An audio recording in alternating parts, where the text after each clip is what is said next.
corazón. He predicado la Biblia desde hace mucho. Soy un observador de los tiempos y estudiante de la palabra de Dios. Creo que Dios está a punto de descender del cielo y juzgar la maldad de este viejo mundo. Yo no estoy tratando de salvar al mundo. Todo aquel que conoce la Biblia sabe que es una tontería el intentar salvar este mundo. Este mundo va en curso de colisión, de choque con el juicio y el desastre. Permítame decirle cuál es el propósito del Evangelio. El Evangelio no es para salvar a esta civilización de la catástrofe. El Evangelio es para salvar al hombre de la catástrofe de esta civilización. El objetivo de la Biblia y del Evangelio es arrebatar a hombres, mujeres, niños y niñas, sacarlas como antorchas del fuego y hacerles saber que este mundo se dirige hacia el juicio. Mas gracias a Dios, está por venir un nuevo mundo. Hoy tenemos muchos ingenieros sociales que hacen todo lo posible por salvar a este mundo. Me recuerdan de la gente que estaban acomodando las sillas en la cubierta del Titanic antes de que éste se hundiera. Lo que necesitamos hacer es averiguar cuál debería ser nuestra posición en estos últimos días.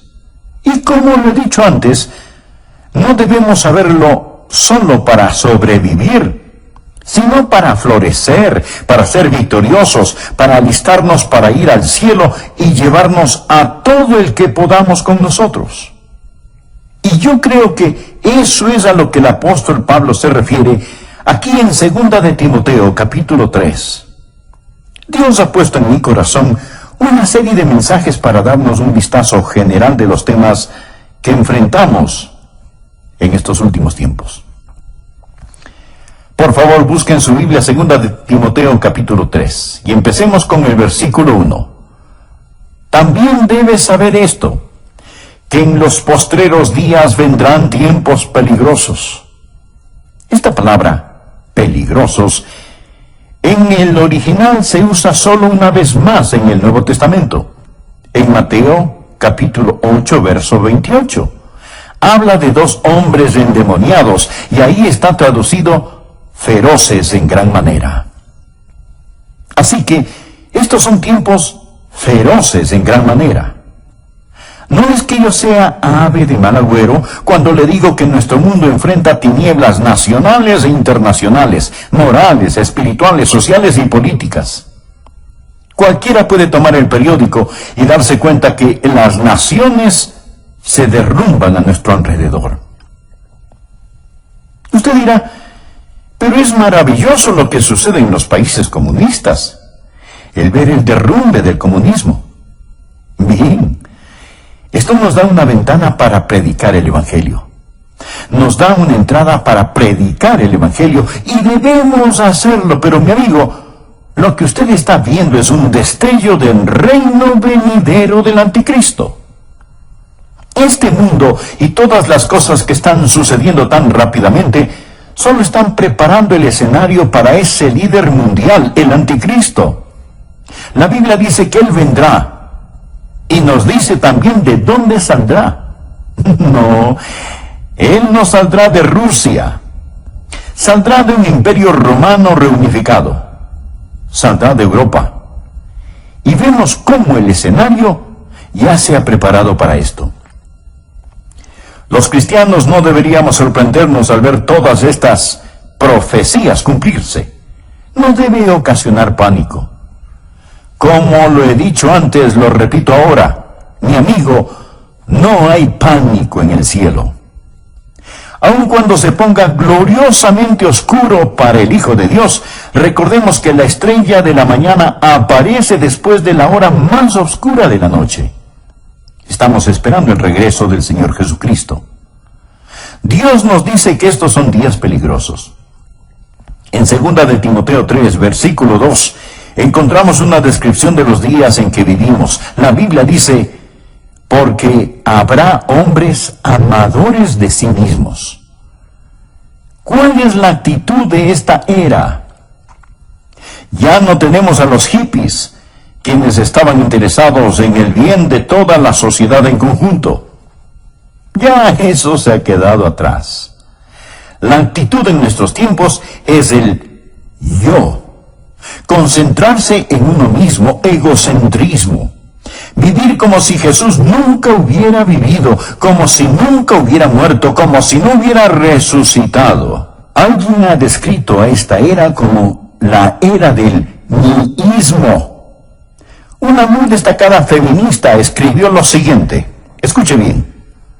Ella dijo: debemos destruir el amor. Se lo puede imaginar. Debemos destruir el amor. El amor es una institución por definición que es reconocida generalmente como aprobación y aceptación. El amor fomenta vulnerabilidad, dependencia, posesión, susceptibilidad al dolor e impide el desarrollo total de la potencialidad humana de la mujer al dirigir todas sus energías hacia afuera en el interés de otros. ¿Puede imaginarse a alguien diciendo esto? ¿Que debemos destruir el amor?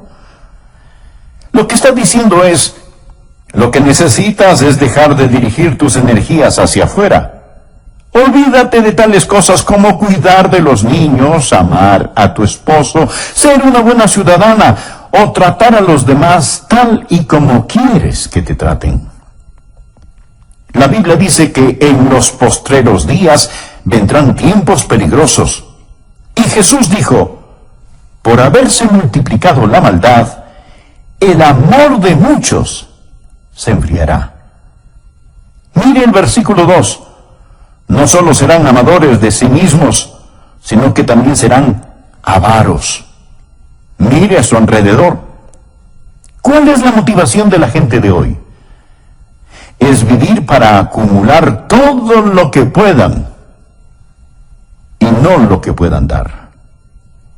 La Biblia enseña que debemos adorar a Dios, amar a la gente y usar las cosas.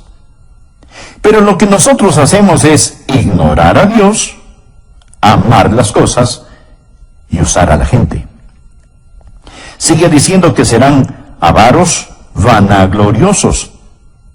Continuamente presumimos de nuestra grandeza humana, de nuestros logros humanos, y como egomaniáticos vamos directo hacia el infierno pensando que somos demasiado buenos para ser condenados. Nuestra civilización se está desbaratando, anda arrastrando los pies. Y continúa diciendo la palabra: blasfemos. Puede ver eso en el verso 2. Permítame decirle algo. Me da vergüenza a veces ser estadounidense al encender la televisión. Me pregunto qué pensarán aquellos que nos visitan. El diablo lleva la blasfemia y la pornografía a las salas de los estadounidenses. Parece como si una alcantarilla estuviera abierta. La gente blasfema contra el nombre de Dios. George Will, un comentarista conservador que de vez en cuando me gusta escuchar, dijo lo siguiente: y ahora es un escándalo más allá de la ironía que gracias al trabajo energético de los fanáticos civiles de libertades, los pornógrafos disfrutan protección extensa bajo la primera ley, mientras que los niños de primer grado en una presentación de Navidad se dice que infringen los valores de la Constitución, los valores de la primera ley. Pablo continúa diciendo que en los últimos días los niños serán desobedientes a los padres. Levantamos una generación de niños que no entienden la autoridad dentro o fuera del hogar. Un educador, el Dr. Pierce de Harvard, instruía a 2,000 profesores en Denver y dijo lo siguiente. Por favor, escúcheme atentamente lo que dijo este Dr. Pierce. Todo niño en los Estados Unidos que entra a la escuela a la edad de 5 años está mentalmente enfermo, porque llega a la escuela con una lealtad hacia nuestros funcionarios elegidos, hacia nuestros padres fundadores, hacia nuestras instituciones, hacia la conservación de esta forma de gobierno, patriotismo, nacionalismo y soberanía. Todo esto prueba que los niños están enfermos, porque el individuo sano es uno que ha rechazado todas esas cosas, y es lo que yo llamaría el verdadero niño internacional del futuro. Bueno, dirá usted, ese era un hombre cualquiera el que dijo esas cosas. No, mi amigo. Era un profesor de Harvard. Bien, dirá usted, le hablaba a gente ignorante. No. Le hablaba a 2,000 profesores. Les estaba diciendo que cuando los niños y niñas van a la escuela y tienen amor hacia sus padres, una distinción clara entre lo bueno y lo malo, lealtad para su país e ideas de nacionalismo y patriotismo, entonces esos niños están enfermos. El doctor John Phillips, un teólogo y gran estudioso de la palabra de Dios, dijo: incluso los padres cuidadosos están encontrando cada vez más difícil sobrevivir las mareas ascendentes de promiscuidad toleradas por la sociedad con los valores seculares enseñados en las escuelas públicas. Las escuelas a lo largo del país simplemente ignoran las objeciones paternales contra las enseñanzas liberales sobre homosexualidad, aborto, control de la natalidad, indulgencia sexual y moralidad relativa. Y por supuesto, la enseñanza de la Biblia es prohibida en nuestras aulas. Podemos asignar la lectura y discusión de cualquier libro asqueroso que salga de la imprenta. Podemos estudiar Carlos Marx y George Bernard Shaw. Podemos invitar a brujas, homosexuales y anarquistas a nuestras aulas para que presenten sus ideas. Pero no podemos enseñar la Biblia, ni tener oraciones simbólicas, ni leer las Escrituras en nuestras escuelas. Y luego el doctor Phillips hace esta pregunta: ¿no es acaso razonable entonces que 1/4 de todos los quinceañeros estadounidenses y 1/10 parte de todos los adolescentes de 13 años hayan experimentado ya con el sexo? Piénselo. 25% de todos los quinceañeros. Mi amigo, cuando yo estaba en la escuela, recuerdo que había algunos niños que hacían ciertas cosas. Y todos sabíamos quiénes eran esos niños. Y hablábamos de ello. Pero ahora, querido amigo, hay cosas que están pasando y que quebrantan el corazón. Bien, mire el versículo 3. Sin afecto natural. Sin afecto natural. Literalmente significa sin amor de familia, sin amor de familia. Una mañana escuché en la radio sobre un asesinato planeado entre un hijo y sus padres. Iban a asesinar a la esposa del hijo, o sea, a su nuera, para recibir el dinero del seguro. Pero parece que se dieron cuenta que su seguro ya había expirado. Entonces, escuche bien, entonces los padres, en lugar de matar a la nuera, asesinaron a su propio hijo sin afecto natural. Una feminista dijo: ya que el matrimonio constituye esclavitud para las mujeres, es claro que el movimiento femenino debe concentrarse en atacar esta institución. La libertad para las mujeres no puede ser sin la abolición del matrimonio. Hoy yo sé que hay feministas que creen en el matrimonio y no están de acuerdo con esta mujer.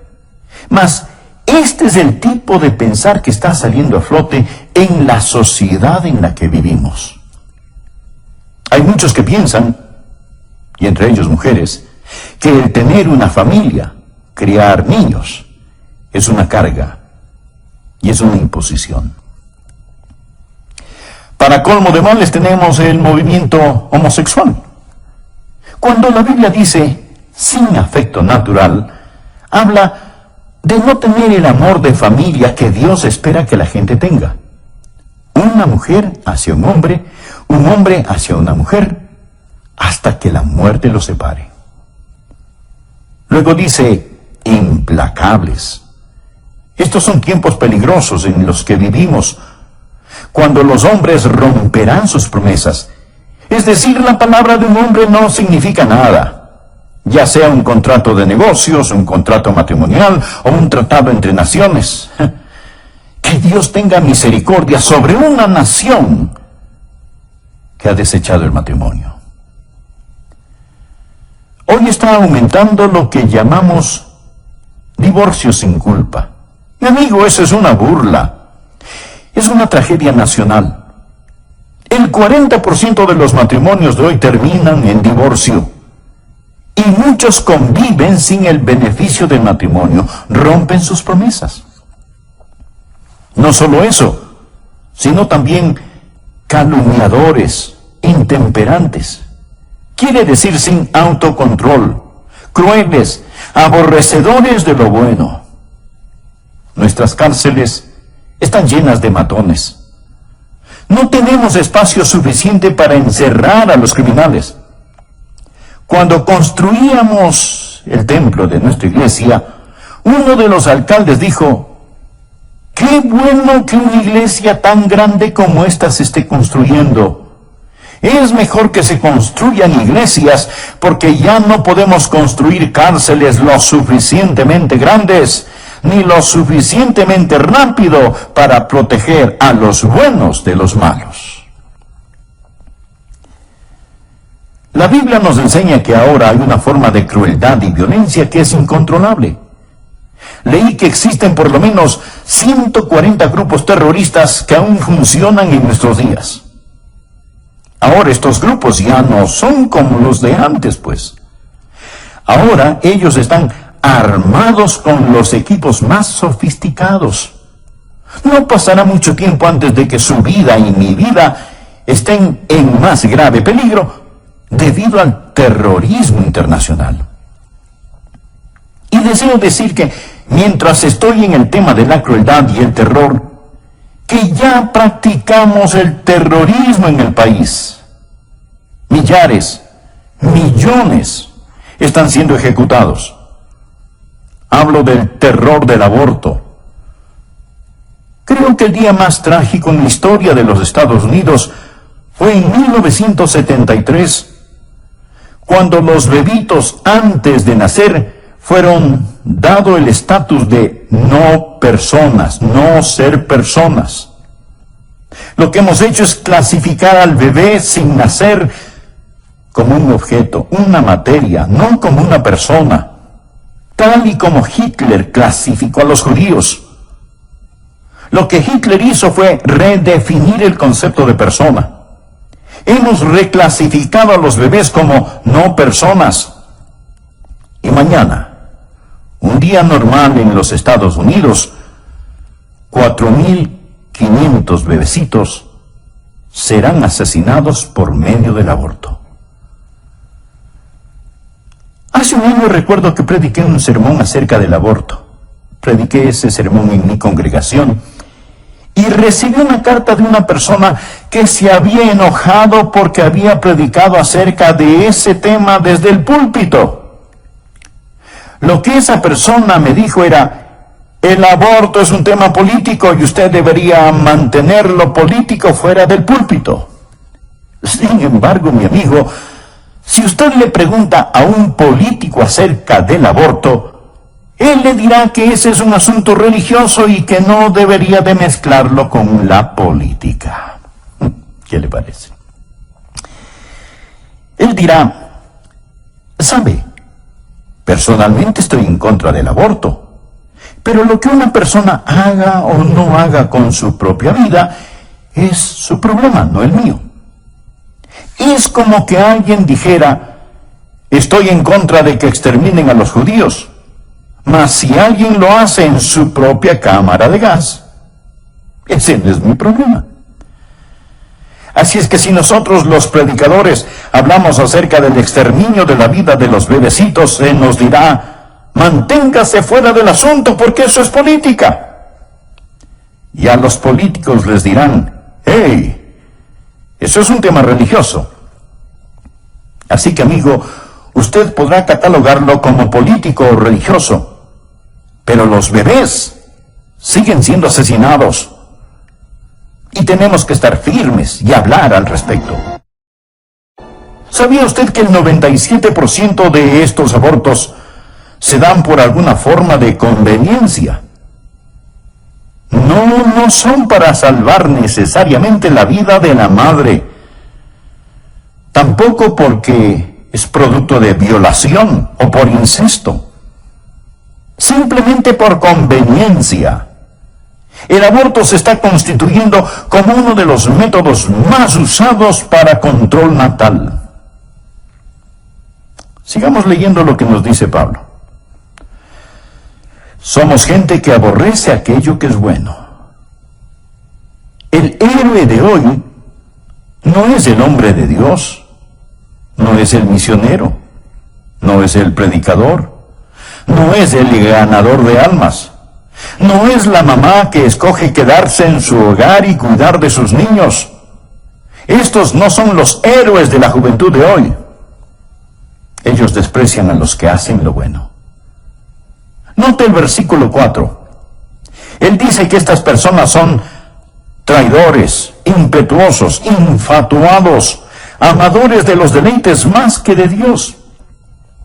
Mi amigo, la Biblia no está en contra del placer o deleite, el verdadero deleite. No tenemos que escoger entre servir a Dios o al placer. En el Salmo 16, versículo 11, leemos: me mostrarás la senda de la vida, en tu presencia, o sea, en la presencia de Dios. En tu presencia hay plenitud de gozo, delicias o placeres, a tu diestra para siempre. Amigo, el camino a Jesús es el placer genuino. Pero el problema viene cuando tenemos una sociedad que ama más los placeres que a Dios. No sé cuántos me están escuchando en este momento por medio de este programa en sus casas, pero podrían ser más. Sin embargo, muchos prefieren escuchar programas seculares y mundanos antes que oír la palabra de Dios.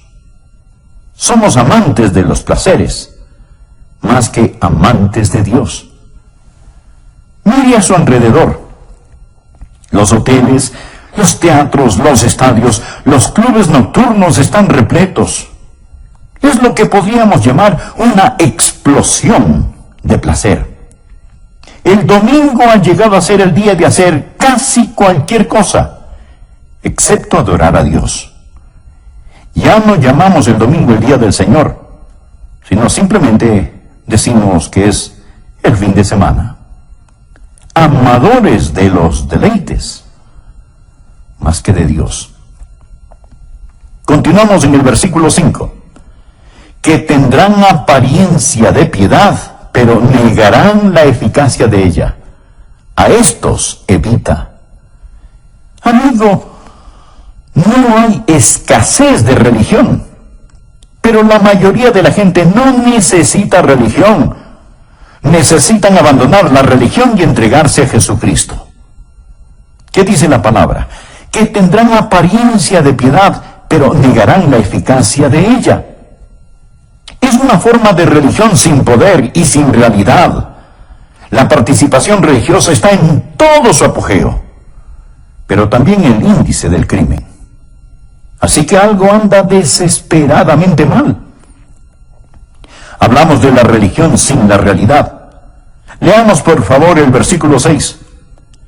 Porque de estos son los que se meten en las casas y llevan cautivas a las mujercillas cargadas de pecados, arrastradas por diversas concupiscencias. Lo que está diciendo es esto: que la religión falsa estará a la orden del día. La palabra mujercillas significa mujeres débiles, de carácter débil, criaturas impulsivas, susceptibles a las insinuaciones. Estoy convencido que se refiere a las mujeres liberadas, quienes han rechazado la autoridad de la palabra de Dios y de sus esposos, viviendo por el impulso. Y luego continúa diciendo, mujercillas cargadas de pecados, arrastradas por diversas concupiscencias. Las palabras cargadas con pecados no significan que sean degeneradas y pecadoras. No es eso lo que quiere decir. Ahora, podría ser cierto, pero no es eso lo que significa. Lo que verdaderamente significa es que llevan el gran peso del pecado. Todo hombre, mujer, joven y niño en este mundo lleva el peso del pecado. Eso es lo que les da trabajo a los psiquiatras. Por eso es que se venden tantos sedantes y se consume tanto alcohol. Porque la gente trata de olvidar. No saben qué anda mal, puesto que existe este peso opresivo. Están cargados de pecados. Y sigue ahora describiéndoles aquí. Observe y verá que son una presa fácil para el diablo. Mujercillas cargadas de pecados, arrastradas por diversas concupiscencias. ¿Qué significa esto? ¿Significa que desean sexualmente a los hombres? No. Significa literalmente diversas lujurias, toda clase de pasiones, deseos no satisfechos. Lo que tenemos aquí son personas crédulas, culpables y codiciosas. Crédulas, débiles, listas a creer cualquier cosa. Ven una revista en el supermercado donde la artista Shirley MacLaine habla de la nueva era. La toman y la leen. ¿Por qué? Porque buscan algo que les quite esa culpabilidad que sienten. Además están vacías y llenas de deseos no satisfechos. Esto es lo que se encuentra en el corazón y mente de muchos hoy en día. Ahora, además de eso, encontramos en los versículos 7 y 8 una explosión de conocimiento. Estas siempre están aprendiendo y nunca pueden llegar al conocimiento de la verdad. Los hechos pueden duplicarse y triplicarse. El conocimiento aumentará, pero no la verdad. Si es nuevo, no es verdad. Mi amigo, debemos seguir luchando vigorosamente por la fe encomendada una vez por todas a los santos. Esta es una generación en busca de alguna cosa nueva. Por favor, vea el versículo 8. Y de la manera que Janes y Jambres resistieron a Moisés, así también estos resisten a la verdad, hombres corruptos de entendimiento, réprobos en cuanto a la fe. ¿Quiénes eran Janes y Jambres? Fueron los magos que se opusieron a Moisés al imitar y remedar sus milagros. En los últimos días, Satanás va a venir. En estos últimos tiempos, usted va a presenciar más milagros de los que jamás haya visto. La mayoría de ellos no serán hechos por Dios, sino por medio del poder de las tinieblas, el poder de Satanás. La Biblia dice que vendrá una explosión de milagros del ocultismo. Del mismo modo como Janes y Jambres se opusieron a Moisés y llevaron a cabo sus milagros. Muchos van a ser engañados por estos milagros. Estos, mi amigo, son tiempos peligrosos. Gracias a Dios no tenemos que enfrentarlos sin esperanza. Dios nos dice qué debemos hacer. Lo primero que debemos hacer es apartarnos nosotros mismos de estas cosas. Mire por favor el versículo 5. Que tendrán apariencia de piedad, pero negarán la eficacia de ella. A estos evita. La gente necesita salirse de las iglesias liberales, de iglesias que no enseñan el Evangelio de Jesucristo. Necesita salir de este tipo de lugares. Tal vez usted dirá, pastor, ¿que acaso su iglesia es la única buena y verdadera iglesia? No, Dios sabe que no somos lo que deberíamos ser. Hay muchas iglesias bíblicas maravillosas que honran a Cristo, pero también hay muchas que no. Y hay personas que asisten a ellas y dicen, bueno, es que mi abuelita está enterrada en el cementerio que queda en el patio trasero de la iglesia. Mi amigo, si la abuelita pudiera, se levantaría y saldría de ese lugar. Le garantizo que eso es lo que haría. Y amigo, es lo que usted debería hacer también. Sature con su ausencia esos lugares que no enseñan el Evangelio de nuestro Señor Jesucristo. Escuche, estimado amigo. Nosotros debemos testificar a la gente de este mundo, pero no juntarnos con ellos. Segunda de Tesalonicenses 3:14 dice, si alguno no obedece a lo que decimos por medio de esta carta, a ese señaladlo y no os juntéis con él para que se avergüence. Y Romanos capítulo 16, versículo 17 dice, mas os ruego, hermanos, que os fijéis en los que causan divisiones y tropiezos en contra de la doctrina que vosotros habéis aprendido, y que os apartéis de ellos. Y en 1 Corintios 5:11, más bien os escribí que no os juntéis con ninguno que llamándose hermano fuere fornicario, o avaro, o idólatra, o maldiciente, o borracho, o ladrón. Con el tal ni aun comáis. Y 1 Timoteo 6:5, que tendrán apariencia de piedad, pero negarán la eficacia de ella. A estos evita. La Biblia no dice que tenemos que poner nuestros brazos alrededor de la gente y decirles que sus ideas son tan buenas como las nuestras. Segunda de Juan 10 dice, si alguno viene a vosotros y no trae esta doctrina, no lo recibáis en casa, ni le digáis, bienvenido.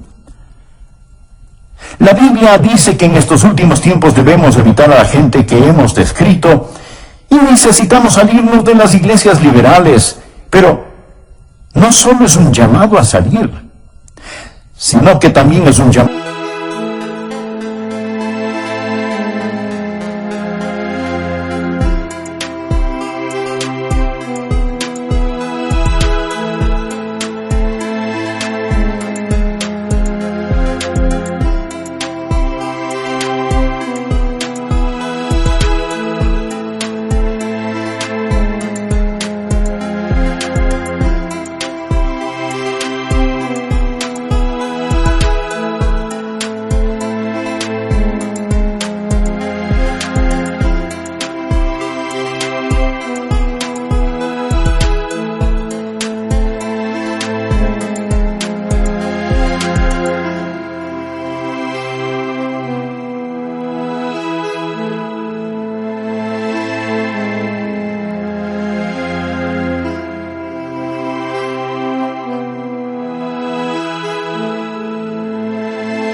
Un buen ejemplo al asistir continuamente a la iglesia y obedecer la palabra de Dios. Hebreos 10:25 nos dice que entre más se acerca el día del Señor, más necesitamos estar en la casa de Dios y con el pueblo de Dios, no dejando de congregarnos, como algunos tienen por costumbre, sino exhortándonos, y tanto más, cuanto veis que aquel día se acerca. Necesitamos practicar la separación del mundo y la comunicación con el pueblo de Dios. No va a ser muy fácil. Mi amigo, usted va a sufrir en estos últimos días, pero no le hará daño si usted tiene al Señor Jesús. Miren los versículos del 10 al 12.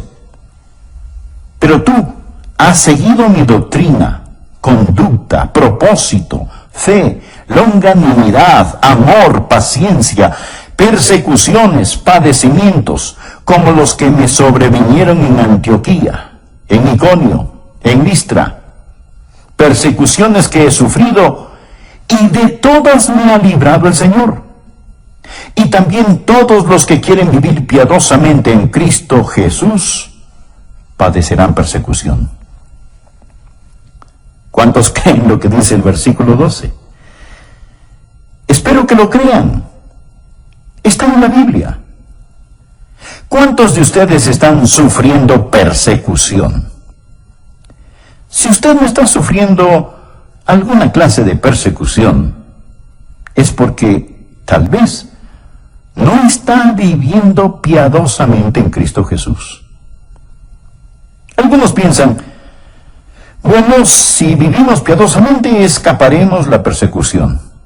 No, no escapará. Mi amigo, Jesús no escapó la persecución. Pablo no se libró de la persecución. Usted tampoco se librará. Usted es una persona nacida 2 veces en un mundo de gente nacida solo una vez. Y estará yendo contra corriente todo el tiempo. Este mundo no le va a honrar si usted verdaderamente vive para el Señor Jesús. Le romperán la nuca si es que pueden hacerlo. Vea lo que dice el versículo 13. Mas los hombres malos y los engañadores irán de mal en peor, engañando y siendo engañados. Usted me preguntará, Pastor Rogers, ¿se está poniendo mejor o peor este mundo?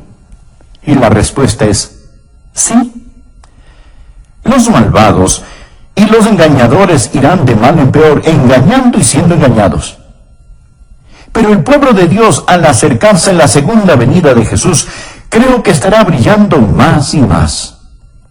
Veo que a pesar de toda la letanía de problemas, hoy más que antes, conozco a más gente que conoce y ama al Señor Jesús, que cree en la Biblia y tienen doctrina sana y firme.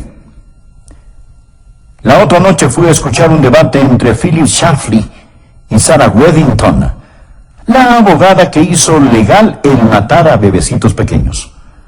Mientras escuchaba el debate, mi corazón se entristeció cuando vi cómo unos jóvenes celebraban y aplaudían la idea de que bebés antes de nacer pudieran ser aniquilados. Mas déjeme decirle también que me sentí animado cuando vi a otro grupo de jóvenes con rostros brillantes y de aspecto inteligente, muchos de ellos miembros de nuestra iglesia, que estaban allí en el nombre de Cristo y defendían aquello que es verdad. Amigo, es mejor que usted sepa dónde está parado y qué es lo que cree, porque va a ponerse de mal en peor. El diablo hará su trabajo al engañar. Existe todo tipo de charlatanes y esto va a empeorar. ¿Qué debe hacer usted? ¿Qué debe hacer la gente joven, adulta, los ancianos en estos días? Mire el versículo 14. Pero persiste tú en lo que has aprendido y te persuadiste, sabiendo de quién has aprendido, y que desde la niñez has sabido las sagradas escrituras, las cuales te pueden hacer sabio para...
para la salvación por la fe que es en Cristo Jesús. Recuerde lo que usted ha aprendido. No dude en la oscuridad lo que Dios le ha mostrado a usted en la luz. Recuerde la palabra de Dios y de quién la aprendió. Yo no llegué aquí ayer. He estado aquí muchos años predicando la Biblia. Recuerde lo que ha aprendido y recuerde de quién lo aprendió. ¿Sabía que la Biblia habla de espíritus seductores y doctrinas de demonios?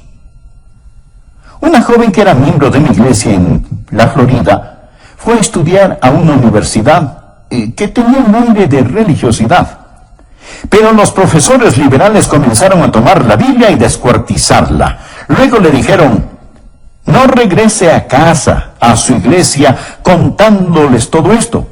Ellos no lo entenderían. Esto es lo que creemos. Esto es lo que los eruditos modernos dicen. Y ella dijo: eran buenas personas y casi me convencieron, pero pastor, luego me recordé de lo que usted había enseñado y en la forma en que usted vive, y supe que ellos estaban equivocados. Esto es lo que el apóstol Pablo está diciendo. No te dejes llevar por esos vientos de doctrinas, pero persiste tú en lo que has aprendido y te persuadiste sabiendo de quién has aprendido. Amigo, Dios nos ha dado su palabra. Y todo lo que yo le hable va a venir a través de la palabra. Versículo 15.